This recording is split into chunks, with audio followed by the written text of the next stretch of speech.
Thank you all for joining us this morning. My name is Ayelet Cohen. I'm the Events and Programs Manager at the Burnaby Board of Trade. Before we start, I would like to take a moment to recognize that we are on the traditional homeland of the Hankaminim and Skohomish-speaking people, and to extend appreciation for this opportunity to hold a meeting on this territory. So for over 15 years, the Burnaby Board of Trade has been the leading chamber of commerce on environmental sustainability issues. And the Climate Sustainability and Business Program houses the BBOT's continuous work to promote environmental sustainability in the business community. The program is sponsored by a number of organizations which help make its work possible, including BCIT School of Business and Media, Bluebits Technologies, Douglas College, and Parkland Corporation at the platinum level. And on the gold level, ABC Recycling, Alexander College, Electronic Arts, Hemlock Printers, the Port of Vancouver, Simon Fraser University, and Van City. And as always, I'd like to thank our annual partners, who are those organizations who stand out as top corporate citizens in Burnaby and support our work throughout the year. You can see their logos on the screen now. So now we're going to have some welcome comments from our sponsors. So on behalf of Parkland Corporation, I'd like to now introduce Rajveer Rao, Customer Relations Manager, to say a few words to welcome to today's webinar. Rajveer? Hi there. Good morning, everyone. And we are proud sponsors of the Sustainability Series. And I also have my colleague, Rob, who will talk about our sustainability efforts right here in Burnaby at the refinery. But before I just give the baton to him, just want to let I think there's this conception, we're the refinery and how are we supporting sustainability? And just like organizations, and especially ours that we know we have to transition and we're part of a solution, and we have a spectrum of energy, which is also part of our clean energy goals. We do abide by the United Nations development goals. There's 17 of them, and we have committed to 5, and which one is about clean energy. And so I'm going to ask Rob to actually dive into what we're actually doing and the innovation that's really taking place here in Burnaby. Rob. Oh, thanks, Rajveer, and thanks to the Burnaby Board of Trade. I think that when you're a refinery, when you're in the oil business, you have to realize that the product that you make, the thing that you sell, that's actually the source of the challenge with greenhouse gases. And so for most businesses, you might look internally, how am I more efficient? How do I do things better? But as an oil company, you have to look externally. It's an opportunity for you that you can affect change outside of your business by reducing the carbon emissions associated with the very product that you sell. And so at the Burnaby refinery, we took this approach, and we started to make renewable liquid fuels for our customers. And we started this in 2017, and we do this by putting things like canola oil or beef tallow into the refinery instead of putting crude oil into the refinery. We're actually a leader in Canada in this kind of fuel production, this kind of renewable fuel production, and even a leader in the world in some of the approaches that we've taken, especially on feedstock development. So we started this in 2017. We've grown this part of the business quite steadily over the last 5 years, nearly doubling production each year. And as of last year, we've produced 300 million liters of renewable gasoline and renewable diesel. And these products, they're already in cars in the Lower Mainland, already in trucks. So if you fill up at one of our gas stations, it's already there. So it's something where we've already taken action. We're already putting this into action. We also believe that we wanted to help the business environment in this space and help other companies that have ideas in this space develop those ideas.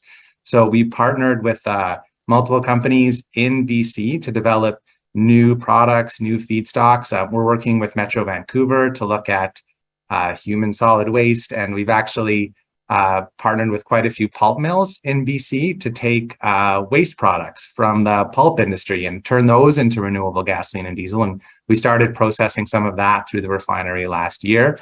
And so we're trying to develop new technologies, help other smart people get their ideas moved forward. offering to buy the materials from them, and then that helps them to get capital to execute on their projects. So we've had a bit of a unique approach on this renewable fuel challenge, and this has let us move quite quickly.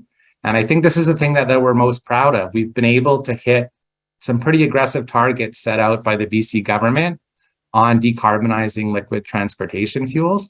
And last year, the government proposed a step up in those targets to be more aggressive. And we're the only fuel producer or fuel importer in the province that said that this was a good idea. Everybody else came out against it because we realize that this is a challenge that we have to meet, that this is a role that we have to play.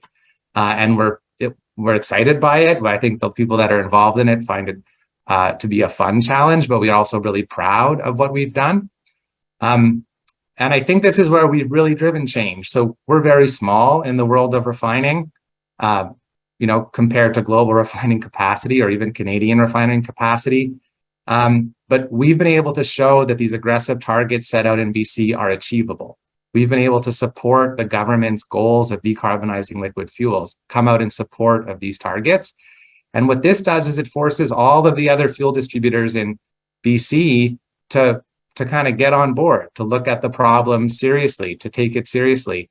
And I guess we really believe that's where we're driving change, is we're showing it's possible. We get all these other much larger companies in Canada with all their very smart people on board, looking seriously at the problem now. And then that's when you see like real change across Canada. I think at the refinery, we have a bit of a unique group of people. They seem to get tired of talking about what we want to do, and they actually want to start doing it today. And I'm really proud of that. And I'm really proud of the team here. And I think what we're doing is really meaningful and quite unique. So thank you. Thank you very much, Robert. Thanks, Rajveer. We appreciate your support. We also have today Amy Fell, the Corporate and Industry Training Lead at BCAT Business and Media. Amy?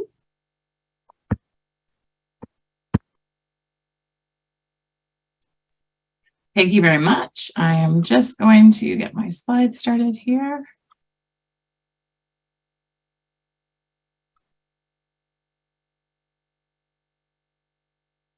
Perfect. Yeah, so I'm Amy Fell, and Rob, you talk about change, and I think that that is the word of the decade and probably be the word for the rest of our lives. It's fast, it's happening.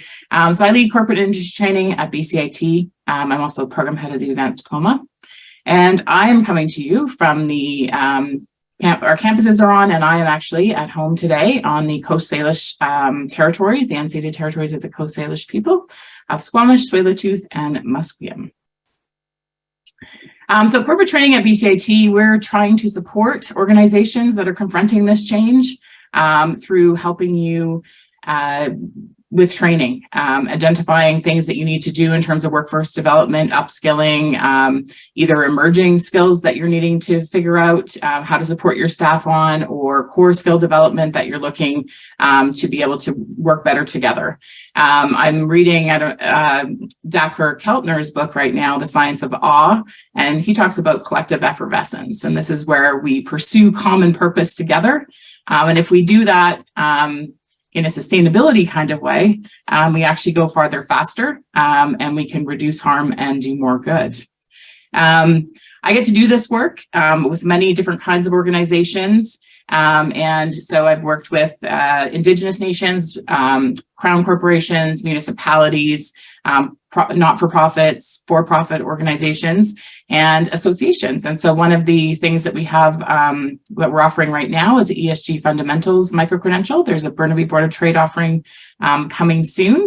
So if you're interested in that, please connect with us. And there's my contact info. Thanks, Isla. Thanks, Amy. And yeah, we'll follow up on this webinar with some more information about the ESG fundamentals from BCAT. So make sure to connect with us on that. So let's jump on to it. So at this event, we will hear from Alison Wood, the Board Directors Chair for Ocean Ambassadors Canada, about Canada's single-use plastic ban and how the ban will affect provincial and municipal legislation. and what it means for businesses in Burnaby. So Alison Wood, again, Board Directors Chair for Ocean Ambassadors Canada, is a lifelong educator, and her experience includes developing and teaching continuing education courses for BC paramedics, developing curriculum and courses for Sail Canada, and developing ski instructor programs for Mount Seymour. Alison has a degree in economics and a certificate in adult education. Alison, thank you so much for being here. I'll turn it over to you. Thank you so much for having me, and thanks to everybody for participating today. And I'd like to commend the Burnaby Board of Trade for all the work that you're doing around sustainability. I think it's really great. This is my second opportunity to be able to speak at one of your events, so really excited. So the plan for this morning, for the next little while, is to give you an overview of what's happening with legislation around single-use items at the federal, provincial, Metro Vancouver, and then Burnaby levels.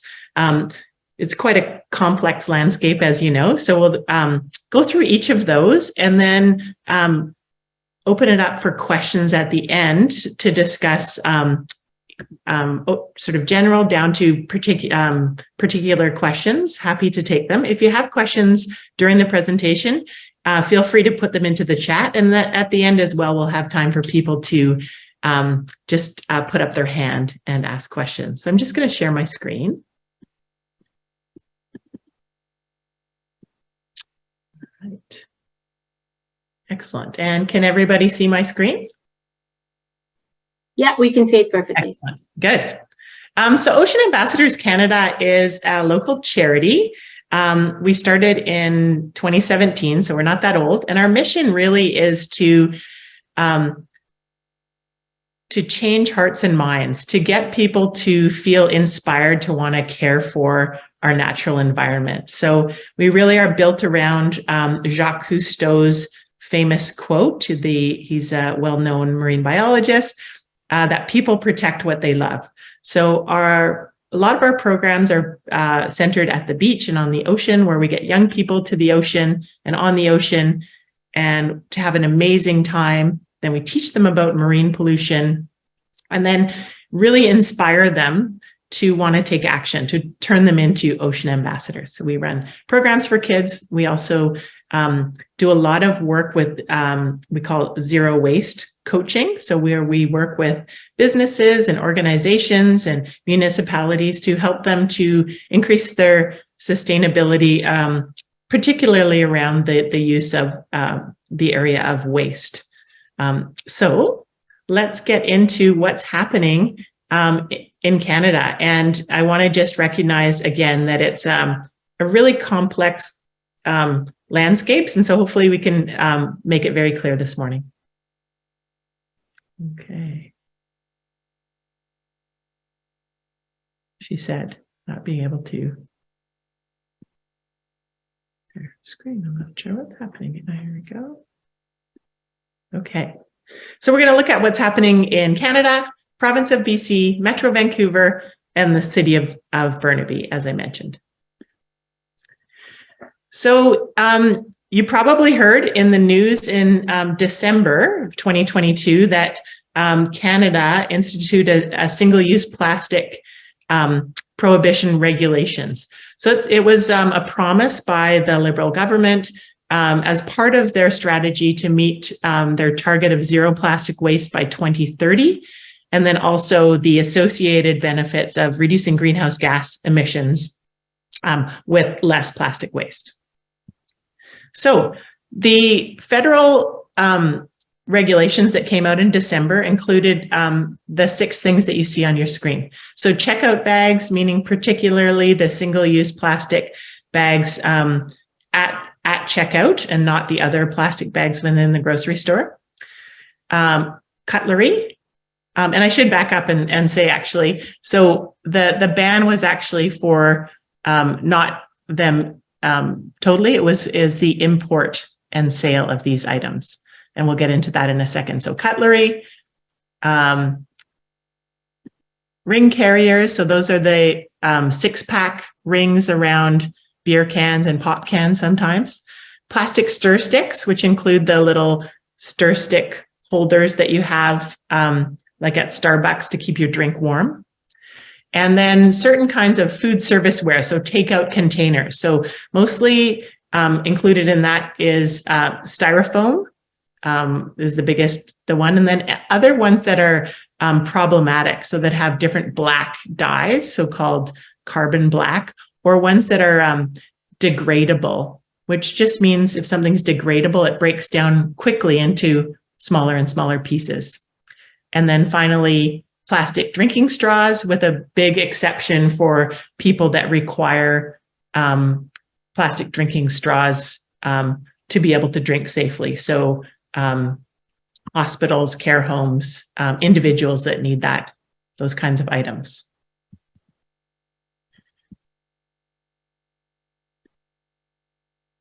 So here it is in a nutshell. So it's the manufacture and import for sale in Canada. It was December 22. And then the sale of them will be in December 2023. And then for straws and checkout bags, cutlery and things. And then for ring carriers, it's a little bit different. So the ring carrier, the manufacture and import will be banned as of June 20th of this year, and then sale in the following year, and then total ban in 2025. So what this means for businesses right now is that businesses can continue offering all of these items. And it basically allows for the businesses to use the same items that they have and to use them up, so that there won't be a lot of single-use plastic that's already been made and in existence, and that people already have and have bought, so that they can use those things up. So that's the Canada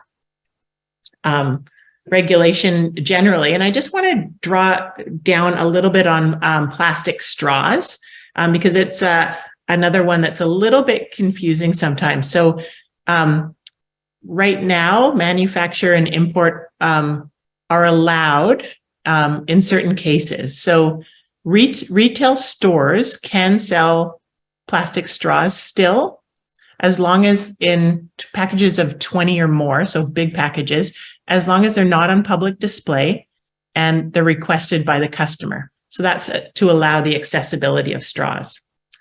And business-to-business sale of straws is still allowed in those more than 20 things. So a wholesaler can still sell to a retailer, who can then sell to people who need them. And then in a home, people can still give plastic straws, obviously, to other people. So it's really in a business setting. And then care institutions, hospitals, all of those things are included. So again, this is at the Canadian level. So now at the same time, we have things happening at the province and with Metro Vancouver.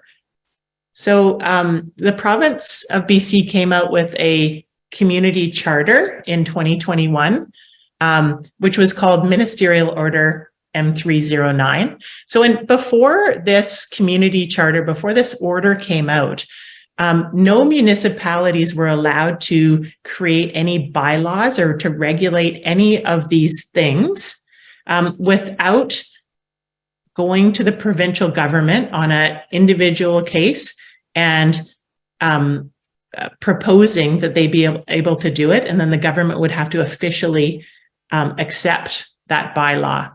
And so it was a really cumbersome, almost impossible situation for municipalities, because they couldn't create any bylaws, or they had no way to regulate things. So the province of BC recognized this in 2021 and created this ministerial order that allows municipalities to create bylaws and therefore regulate things that have to do with the protection of the natural environment. So specifically dealing with these problematic plastics and other single-use items. So the ministerial order stated that a municipality can prohibit a business from providing checkout bags other than recycled paper bags and used bags. They can prevent a business from using polystyrene, which is just styrofoam containers, and then around plastic utensils and plastic drinking straws. So in 2021, it really opened things up for municipalities to be like, okay, so now we can finally have create these bylaws.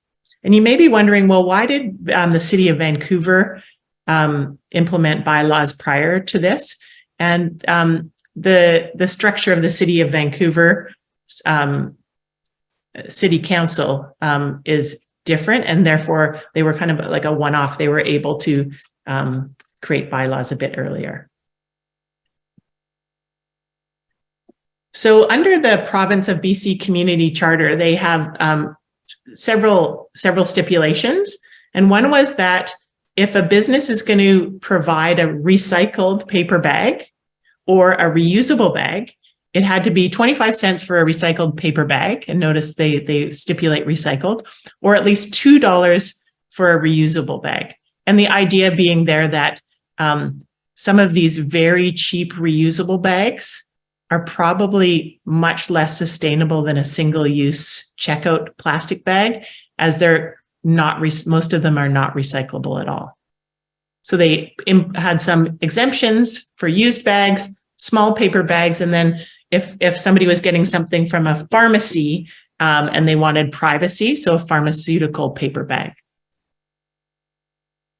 And they also stipulated that single-use plastic cutlery should be by demand only, so that restaurants and cafes should not have plastic cutlery included in every takeout order, for example, that it should be, they should be asking, do you need cutlery? Or the customer could be asking for it. And then again, they had exemptions for plastic straws, as they always do. And the other thing that they said is, you know what, we want municipalities to be able to have all of these regulations, but we don't want them to be able to collect fees. And we'll get into the 25-cent cup situation in a little while. All right, so that's Canada, and then the province, and now down to Metro Vancouver. So Metro Vancouver doesn't have authority either to regulate the sale of or distribution or any of things within Metro Vancouver. It's up to the municipalities. So Metro Vancouver, as many of you are aware, are very proactive in this area. And so what Metro Vancouver did in 2021 is they proposed that we should have a regional approach to all of these bylaws so that it's less confusing for people. So we already recognize that this landscape is complicated. So Metro Vancouver came out with this regionalized suggested approach for municipalities to adopt. And then the municipalities, it would be on them to create their own bylaws, but really doing a lot of the work for the municipalities and the research to make it simpler.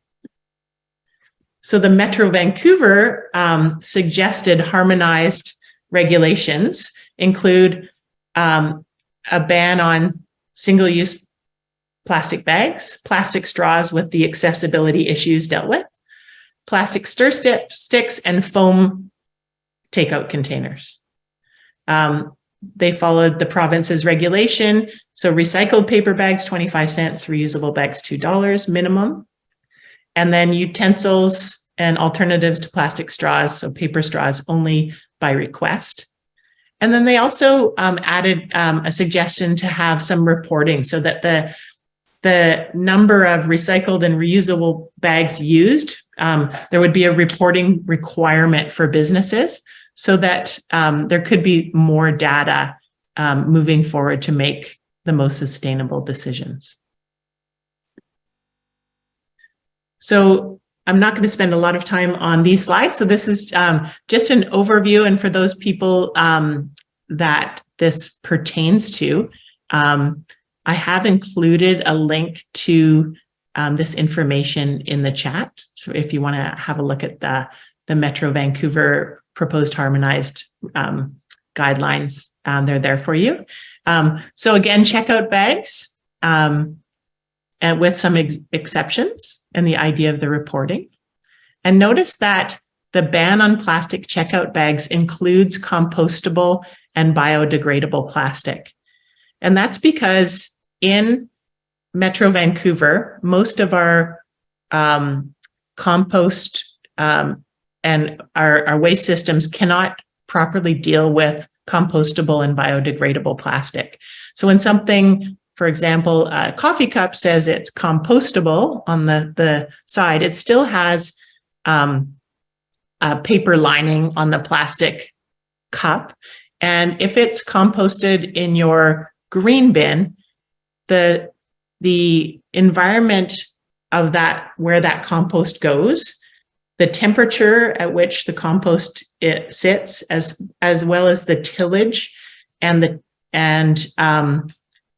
time that it's there, won't allow for that item to actually compost. So compostable takeout containers and cups really are designed to go to a specific composting hauler who picks them up and takes them to a composting facility that can deal with those items. So that's a really big area of confusion. So Metro Vancouver is recommending that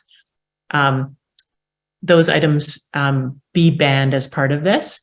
And right now what's happening is a lot of people think, oh, my cup is compostable. I'm going to put it in my green bin, or I'm going to put it in a composting or my recycling bin. And what it does is it actually contaminates both, if it goes in the recycling bin, the recycling stream. So when that material gets melted down and tested, it's now contaminated by the items that are not recyclable but compostable. So it actually is harmful to our recycling in our region.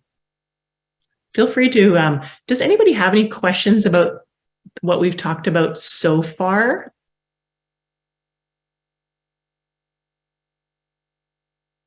Feel free to put up your hand if you have a question. Okay. Okay, excellent. Oops. I'm just going to get out of here somehow. You see there is a question. Okay. Go Yeah. ahead. Hi, You're able to. my name's Jackie. I don't know if you can hear me. Can you hear me okay? I can hear you, yes. Thank you for your presentation. It is very interesting and can be very, very confusing. I'm curious on the 25 cents for the recycled paper bags. One of the things that surprises me is there's companies out there that were using paper bags already in the restaurant industry. And now it just feels like they have an opportunity to revenue generate when they only ever did paper bags before. And now they're collecting their 25 cents per bag. Yeah. Yeah. I completely agree. It's interesting to see sort of where this is going to land, but there's the same issue with the paper cups. So in Vancouver, you may have seen on the news that they're abolishing the 25 cent fee for the used paper cup. Yeah, and that was the same thing, that the idea that the business was making money, and that money really isn't going anywhere. So the intent, I think, with this is that it's encouraging people to not use the 25 or not use the paper bag. And probably it's not enough to change behavior significantly, but it's also giving the business more money. So it's such a tricky thing. But I agree, that's definitely one of the kind of unintended consequences of these things for sure. And really, it'll be interesting to see how, if 25 cents, when we get the data, does change behavior significantly. I just have a feeling that it's 25 cents now, and eventually it's going to be more and more and more. And then hopefully if it's more and more and more, people will stop buying them is one possibility, right? So if it were $2, you'd be like, what, for a paper bag? I'm not going to buy that. And then they wouldn't sell any. I don't know. It's a really tricky, and obviously Metro Vancouver and all the municipalities are wrestling with this right now. And I don't think we know the answer, but I'd be interested to, hear if other people's thoughts on that as well. Thank you. Thank you. Sorry, it was kind of a non-answer. All right, so let's move on to more about checkout bags. I think we've kind of, there's a whole bunch of things that it doesn't include. So it really is nothing other than the checkout bag at the end. And so they've included a whole bunch of exceptions so that those don't get included. And then foamed serviceware, so foamed cups and takeout containers. And they've left in as exceptions hospitals and community care facilities, which is, I'm not sure why that was, but they've left those in for now. This ban does not include, when you buy your meat or your fish in the grocery store and it's on foam, those are not part of this suggested harmonized ban. Again, so plastic straws, they always are saying including compostable and biodegradable.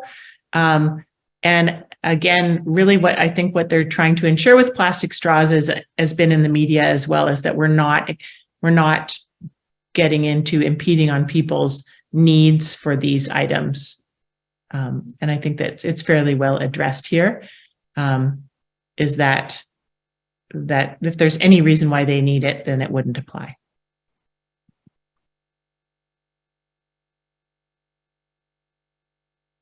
All right, and then plastic stir sticks and utensils on request by the customers.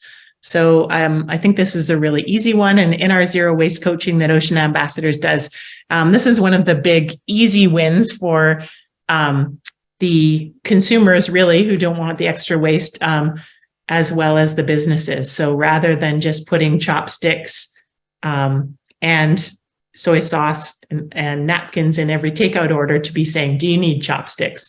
Do you need knives and forks? If they're on request, then they will be used less. And for business owners, this actually does include, what they've left in would be a self-serve station where you had, say at the coffee station, if you had knives and forks or whatever your coffee shop used, they could be there and that would still be considered by request. In our coaching, one of the things that we suggest is bringing those things behind the counter. So you end up using a lot less of them if people have to ask for them. All right, so we've looked at Canada, we've looked at the province and their ministerial order, and then Metro Vancouver's suggestions, and now down to the city of Burnaby. So in February 2022, a year ago, City Council directed their staff to look at what Metro Vancouver was proposing for this harmonized approach. And they voted and approved a motion to direct staff to create the bylaws and then to bring them forward. So we're still at that point now where the bylaw hasn't been brought forward. And the city of Burnaby is really right alongside all of the other municipalities. And it's a little bit of a who's going first. And you may have, I'm sure you've heard in the news, the city of Vancouver has had a lot of pushback on different things, as well as the city of Victoria has had some pushback on. So when you go to McDonald's, do you pay 25 cents for the bag that you get with your McDonald's thing? And is that too expensive for people? Does that discriminate against certain segments of our population? And so I think a lot of the municipalities have been waiting to see what happens with the other municipalities. And now I feel that we're moving forward quickly, and we should see something coming fairly quickly to us.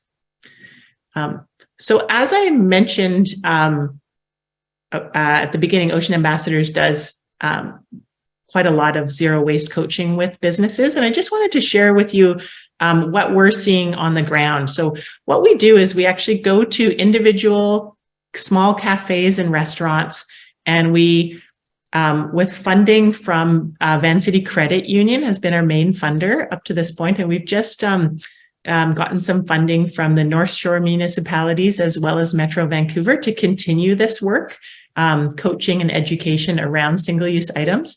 So I just wanted to share with you what we're seeing on the ground. So we go into a small cafe or restaurant and we say, could we have 30 minutes of your time? We look at all of their single-use items, what they're using. We look at how they're dealing with their food scraps and the recycling, both front of house and back of house. And then we just make, really, I call them meat and potato suggestions. So what are some things that they could do to increase their sustainability?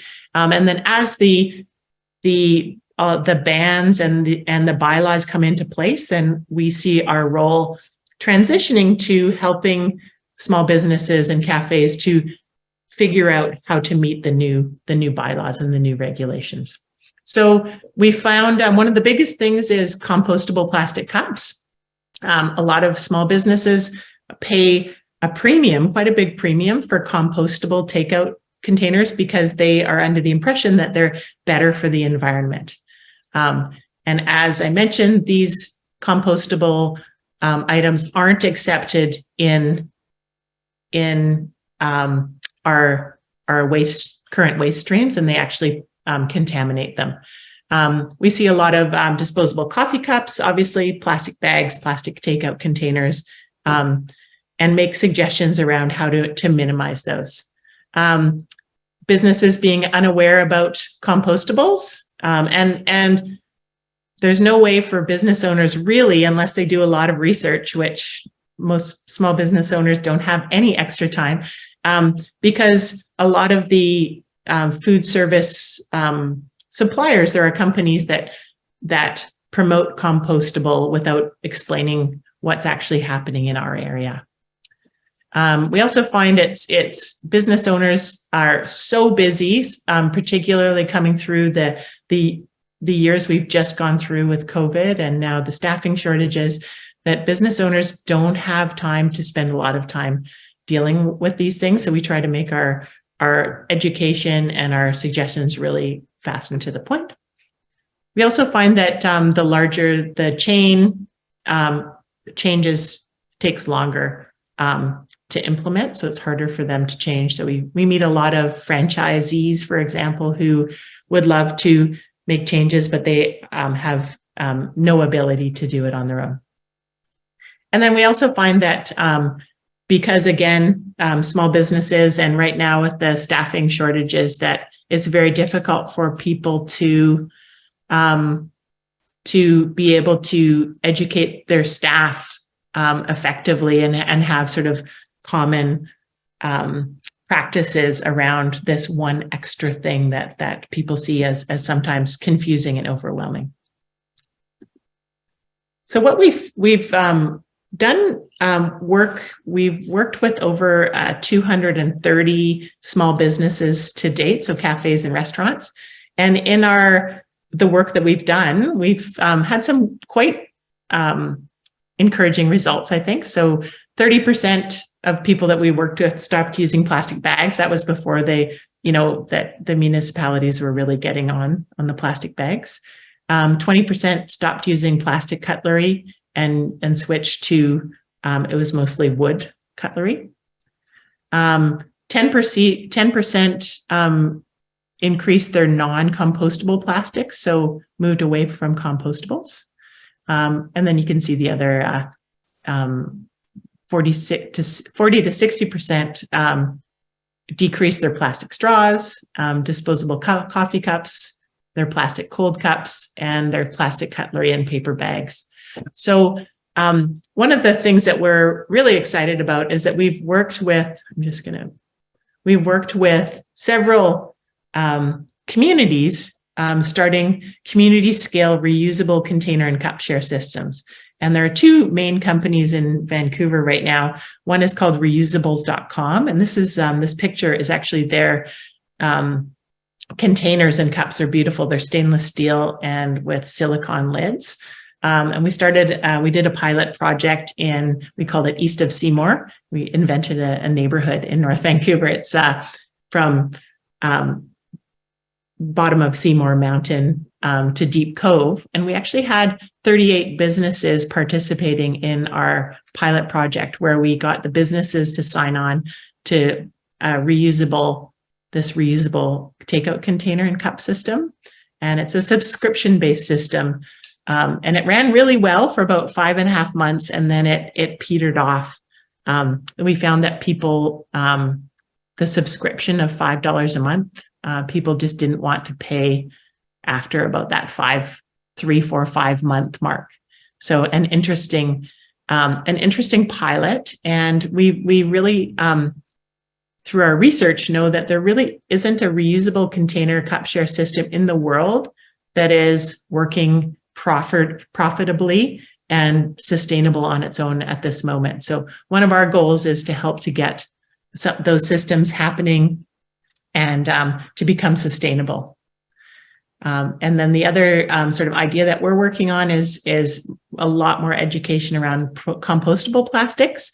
And if there isn't a way to send them to the proper composting facility, that we should get more municipalities to ensure that businesses aren't providing that and causing more problem.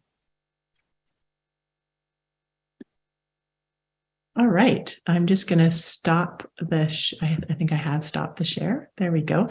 I know that was a bit of a whirlwind tour, but I'd love to open it up for questions or comments if there's something that your business is dealing with specifically.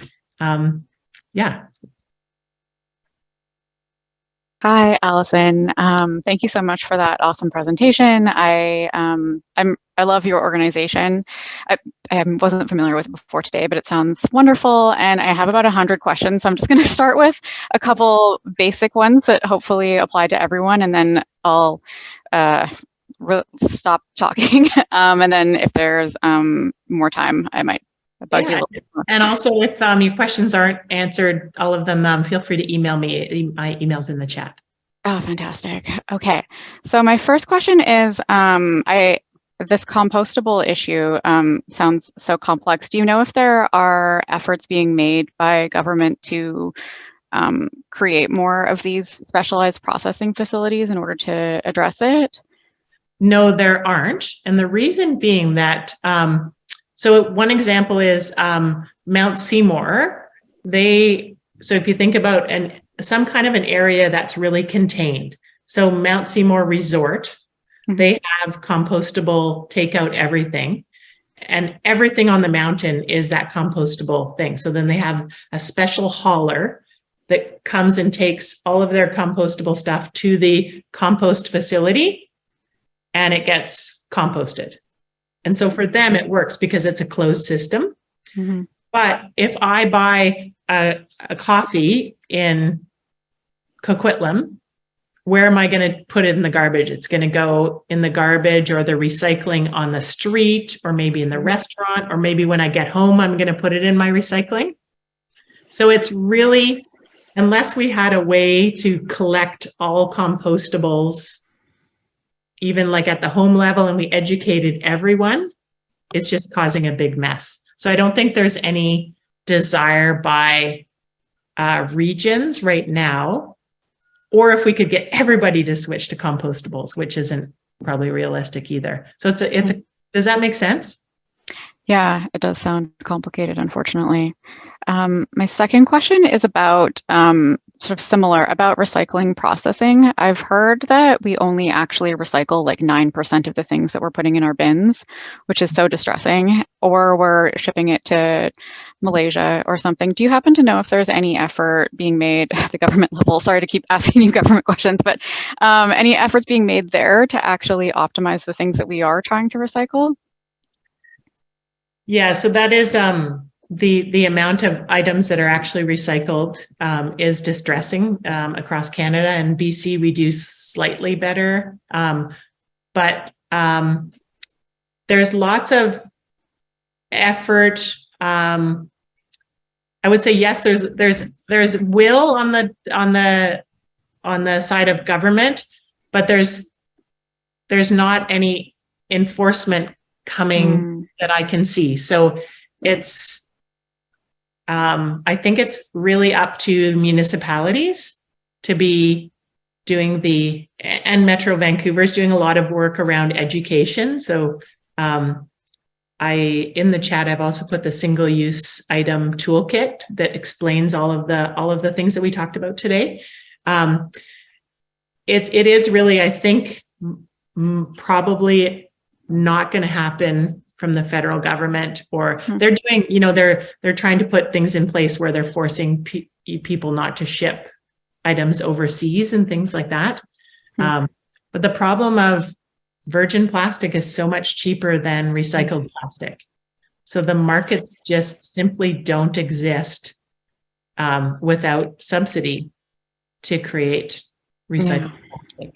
It's kind of a depressing thought for sure. And I think the shipping overseas, it's gotten so much bad attention lately that I'm hoping that there will be stricter enforcement of that. And I think it's, regulation and enforcement. I'm not sure if we'll see that from government, to be honest. Okay, thank you. Come back to me if there's no other questions. I've got lots more. Thank you, Alison. We have questions in the Q&A section. So we have a question on if we keep cutlery behind the counter in a retail setting, a food court, for instance, which type is better to provide, compostable or biodegradable, plastic or wooden? So all of them have negative aspects to them. So we do not suggest compostable or biodegradable for the same reason. It's just going to mess up the recycling stream. So either wooden, it would be the top choice for us, but there still is a greenhouse gas emission, the cost to creating something out of wood.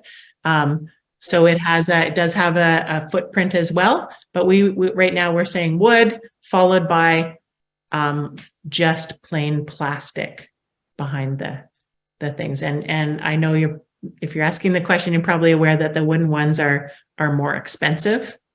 So something to think about, but we think that the overall impact of the wood is the least. Thank you. And we have another question here from Ross. What impact is the cost of living crisis having on political business motivation to enforce the 25-cent bag charge? So I think the cost of living situation is probably exactly what caused the city of Vancouver to stop the fee. It's also really complicated with the idea that if somebody can barely afford a cup of coffee and now we're charging 25 cents more, and that it makes it inaccessible for people to have like basic things like a warm drink, say somebody that's has unstable housing.